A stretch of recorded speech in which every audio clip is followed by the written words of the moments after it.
Hi everyone, welcome back to my YouTube channel. ඉතින් ඔන්න මම ඔයාලට කිව්වා වගේම හෝම් ඉකොනොමික්ස් පේපරේ දෙක කොටසට අදාළ දෙවෙනි ප්‍රශ්නයට අනුමාන ප්‍රශ්න අරන් ආවා. ඉතින් මේ දෙවෙනි ප්‍රශ්නය හැදෙන්නේ පාඩම් දෙකකින්. එකක් තමයි ප්‍රශස්ත ජීවන පරිසරය, අනිත් එක ජලයයි විදුලියයි සම්බන්ධ පාඩම. ඉතින් ඔයාලා දන්නවා දෙවෙනි ප්‍රශ්නයට අනු ප්‍රශ්නාංක 4ක් තියෙනවා. බොහෝ දුරට පළවෙනි පාඩමෙන් ප්‍රශ්න 2යි, ජල විදුලි පාඩමෙන් ප්‍රශ්න 2යි වගේ තමයි ප්‍රශ්න හැදෙන්නේ. හැබැයි මෑතක අවුරුදු 3ේම පළවෙනි පාඩමට කියන්නේ ප්‍රශස්ත ජීවන පරිසරයට වැඩි තැනක් දීලා ප්‍රශ්න 3ක් අහලා තිනවා. එක ප්‍රශ්නයයි ජලයයි විදුලියයි සම්බන්ධයෙන් අහලා තියෙනවා. ඉතින් අපිට ඒ විදිහටම මේ සැරේ අහයි කියලා හිතන්නත් පුළුවන්.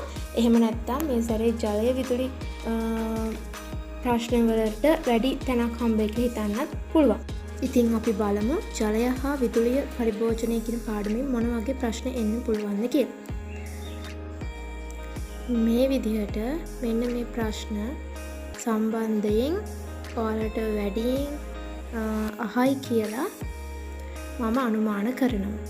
ඉතින් ඔයාලට පුළුවන් එක්සෑම් එකට යන්න කලින් මෙන්න මේ විෂය කරුණු පිළිබඳ වැඩියෙන් බලාගෙන යනවා.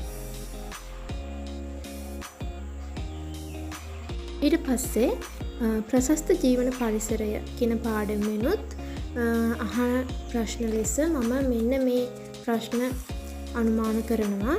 ඉතින් ඔයාලට පුළුවන් මේ ප්‍රශ්න ටිකත් හොඳට බලාගෙන එක්සෑම් එකට යන්න. අනිවාර්යෙන් මේ ප්‍රශ්න වලින් ප්‍රශ්න හැදෙනවම තමයි.